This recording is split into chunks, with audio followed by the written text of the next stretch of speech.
Tu ne dois plus offrir ton attention à ceux qui ne t'offrent rien. Tu dois reconstruire ton espace mental. Tu dois fermer les portes que tu laissais toujours ouvertes. La richesse demande du discernement, pas du chaos. Elle demande du focus, pas de la dispersion. Elle demande de la froideur parfois, de la distance, de la hauteur.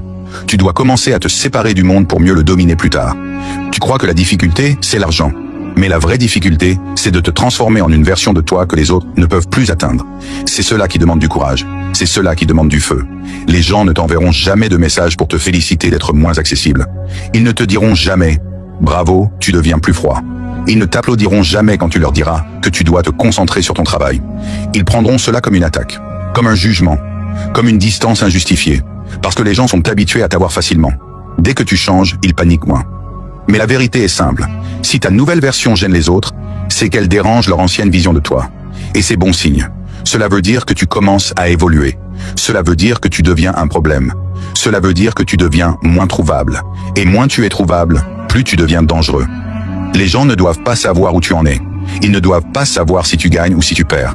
Ils ne doivent pas savoir si tu travailles ou si tu dors. Ils ne doivent pas savoir ce que tu construis. Ils ne doivent pas savoir ce que tu prépares. Ils doivent seulement sentir que quelque chose en toi a changé. C'est à ce moment-là que le pouvoir naît. Quand tu n'as plus besoin de te montrer pour exister.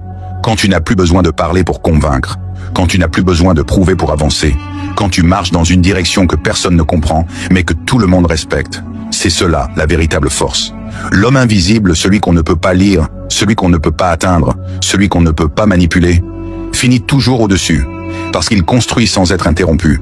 Parce qu'il s'améliore sans être comparé. Parce qu'il avance sans être retenu.